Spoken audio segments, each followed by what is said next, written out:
Cystic fibrosis is a disease which affects the lungs and digestive system of children.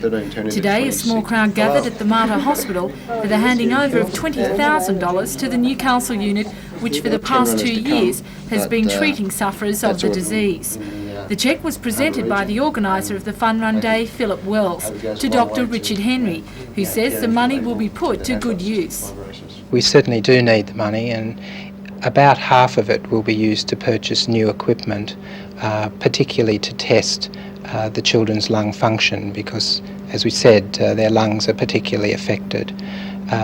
And about half the money will go towards the running costs of employing people like social workers, support workers, people to come and visit in the home and help the parents who have a fairly onerous task as well. Just how much does the Newcastle unit rely on public donations? Well, prior to public donations, we really didn't have a viable unit, so the general public donations has made the difference between having a viable unit and not having one. A special presentation was also made by Jay's Travel to well-known Newcastle identity Frank Frasca, who raised a total of $1,200 for the unit which provides intensive treatment for those suffering from the disease in the Hunter Valley. No, some of the money still.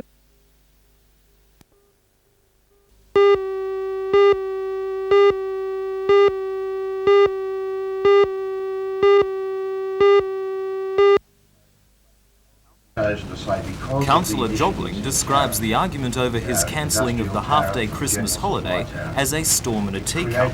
He says the Electrical Trades Union is trying him out and warns that they picked the wrong man. I think what they're doing is they're putting up a try on to see if they can get back something that I chose not to award this year. What am I going to do about it? If we have a dispute like this, I'll report it to the appropriate authorities. I don't think they'll do it, frankly. These employees have been having a half day of Christmas Eve off for many, many years. Why shouldn't they have it off now?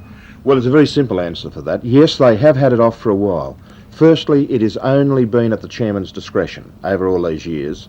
And for the last 3 years, what a lot of people forget is that the employees now have up to 3 days off, fully paid as extra holidays. Now, this half day means everything would close at midday, would cost the consumers $120,000 you pay in your power bills. Meanwhile, the announcement of a review of the 4 major county councils in New South Wales, including Torres, has sparked intense speculation about a possible reorganisation. Councillor Jobling says a possible redrafting of county boundaries may solve the Shortland County Council's financial problems. What's behind it is to try and equalise the 4 counties and ensure we stay viable in view of the new initiatives that are there. Because yes, at this stage, unless there's assistance forthcoming, about $11 million is what Shortland would expect to lose because of the initiatives that are instituted this year.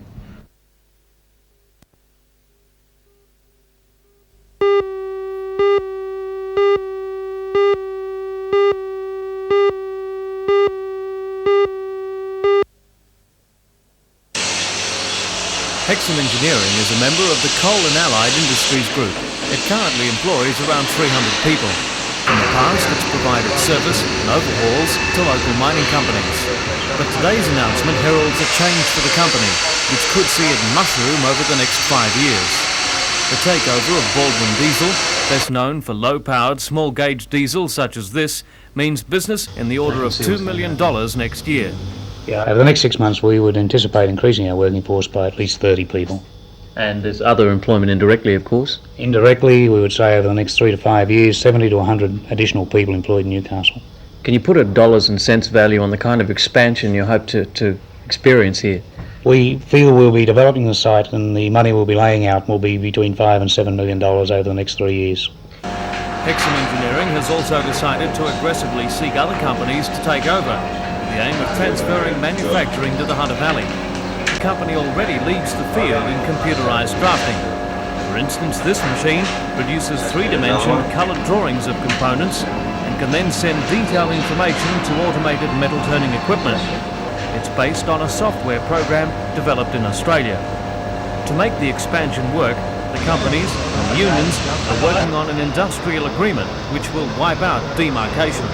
Demarcation will not be a problem because Metal Trades Federation already have established rules on demarcations, and we will be meeting with the company and delegates to formulate an agreement in the next few months, similar to that we have in a number of metal shops, including Ginninan's and Strait Dockyard, Newcastle. This is the second major acquisition in the past 18 months for Hexham Engineering. In July last year, a major Sydney hydraulics company was re-established in Newcastle. The company hopes that this specialised equipment and skilled labour will enable it to participate in the submarine replacement program. The Coal and Allied Board has now given the go-ahead for dramatic growth at Hexham Engineering. With government and employee support, it hopes to become a major force in the growing export market.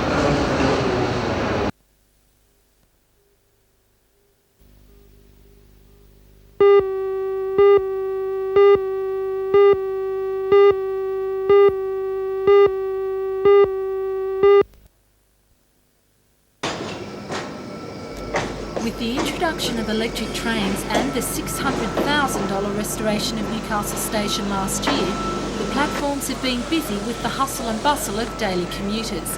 And it's no wonder. Since last year, the number of passengers aboard Newcastle Station trains has increased by 20.5%. Coupled with the helpfulness and efficiency of the staff, the station was presented with the monthly SRA Award for Outstanding Achievement. The Regional Manager of Passenger Services, Barry Smith, made the presentation to the Station Master, Jack Wade. It will now join the prized Heritage Award, and according to Station Master Wade, it's a credit to everybody. It's a big team effort on behalf of my staff and myself, because they were always well presented. They're always looking after our clients.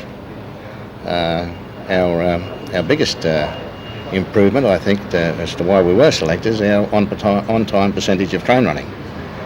We go out to see that our trains are quickly turned around, that they're clean, and that we give a good, clean, courteous service. The Newcastle Station also boasts an efficiency record, 97% of all services being on time.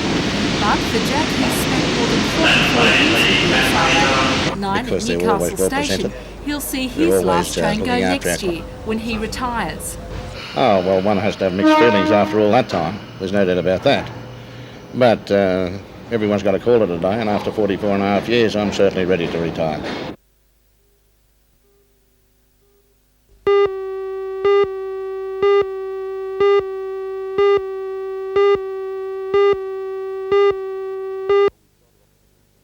Well, we started off in Brisbane, we've just been to Sydney, and after a few days here in Newcastle, we go back down to Sydney to play the University of New South Wales before going off to Tasmania, where we have the main match of the tour, which is against the Australian Universities combined side in Hobart.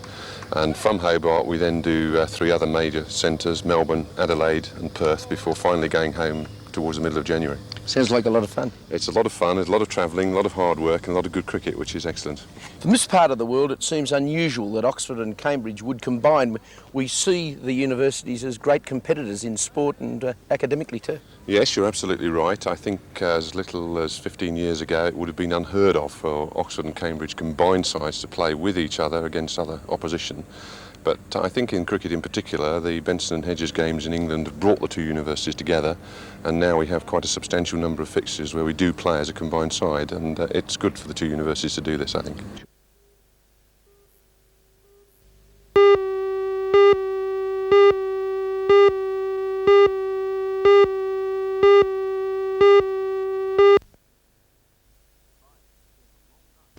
Firemen spent a long night at Parry's airfield playing water on the smouldering remains of 25,000 drums of paint and print industry waste.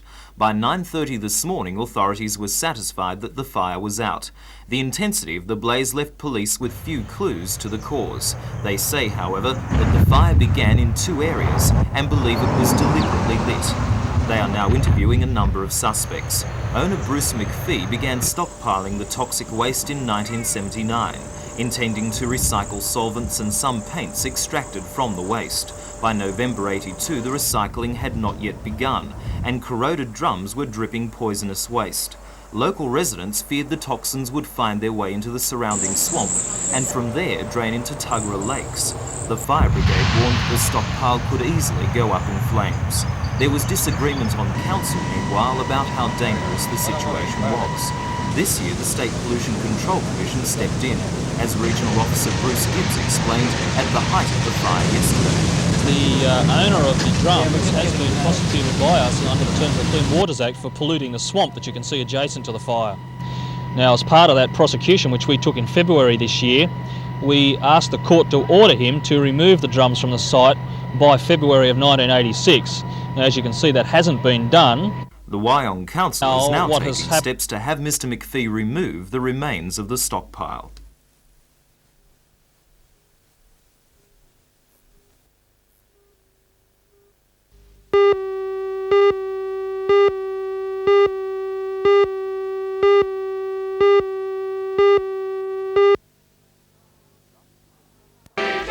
Dusk of a warm summer's day, Spears Point Park came alive with the light of many thousands of candles.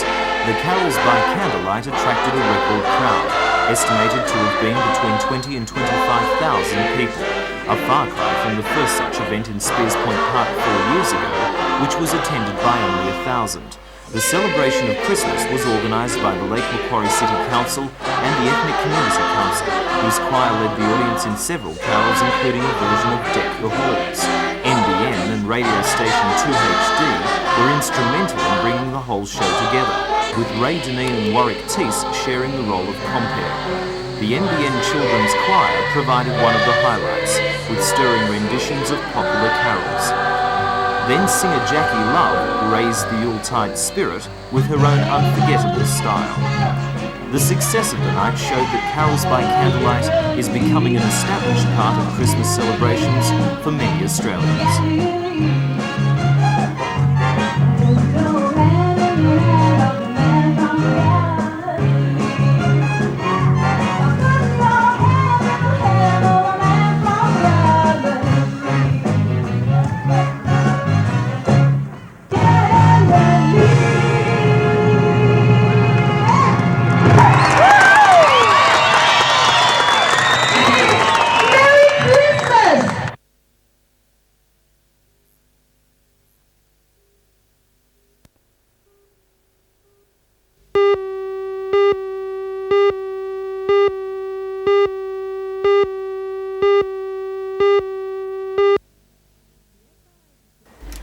The SRA began the multi-million-dollar construction from Muswellbrook to Port Waratah in March 1984.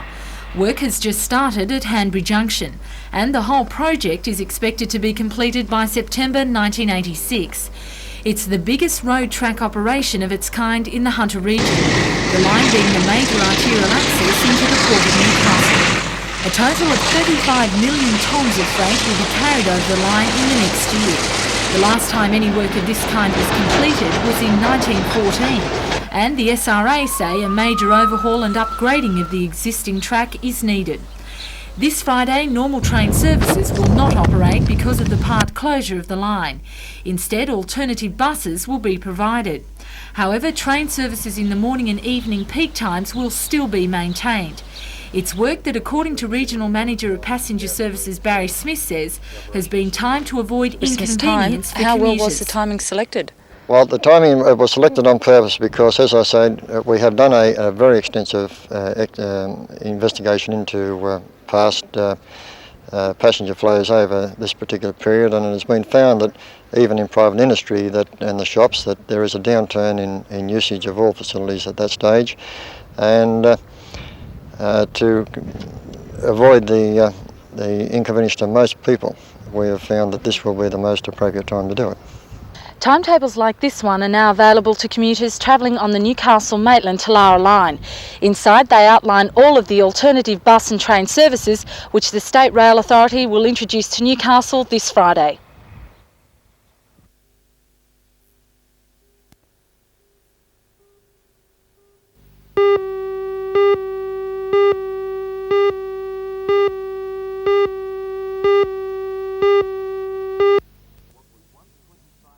What was once 25,000 44-gallon drums of toxic waste is now a blackened, smouldering mess of twisted metal sitting in a chemical cocktail of water and toxins.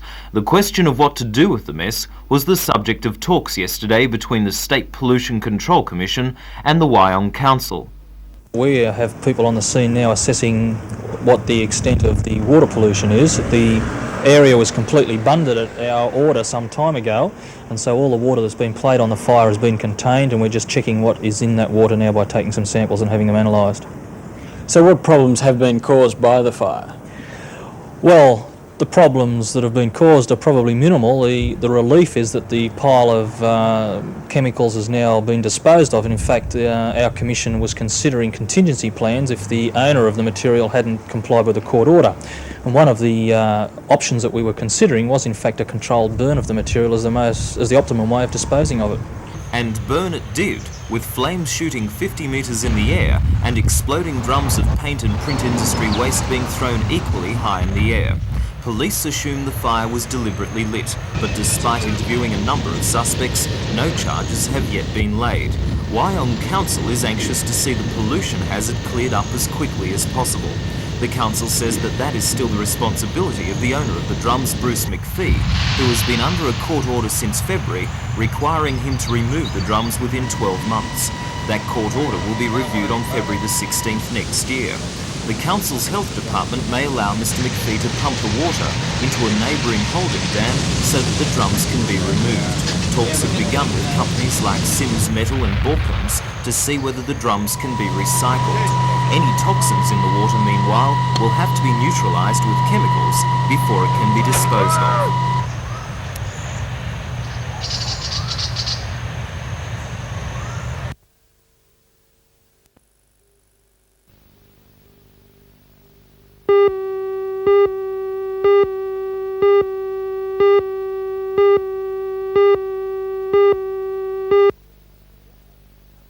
Yeah.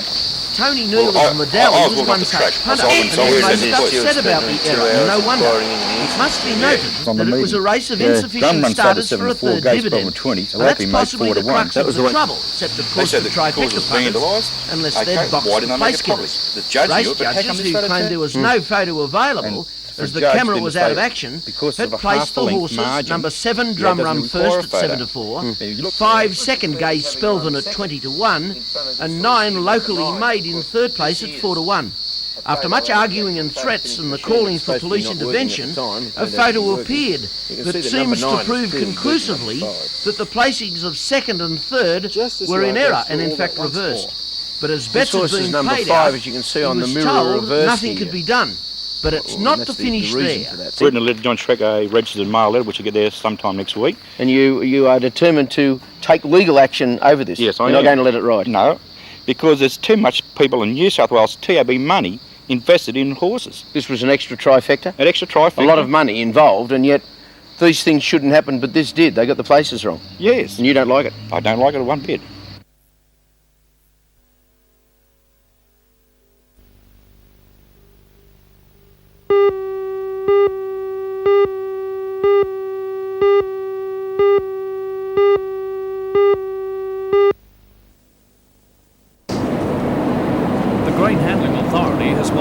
Extra port-side silos at Carrington for many years, but the $5 million project has been in deadlock for the past 6 months because of a prolonged inter-union row.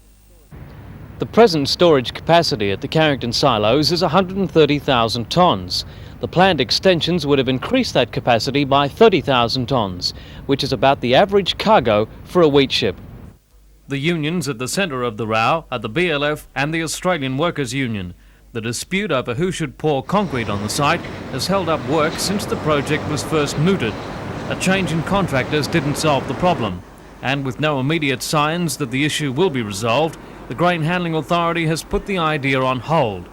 The authority's Assistant Managing Director, Graham Watsford, says every minute's delay costs grain growers a lot of money. Grain from New South Wales crop this year may have to be shipped through Queensland and Victorian ports. And this raises the possibility of long-term job losses for workers at the Newcastle silos, which currently employ 140 people. Local organisers for the BLF and the AWU could not be contacted for comment today. Newcastle silo manager Bill Hobbins says the extra silos would have greatly improved the efficiency of grain movement through Newcastle. He claims the industrial relations environment is at friction point and this latest move will only add fuel to the fire.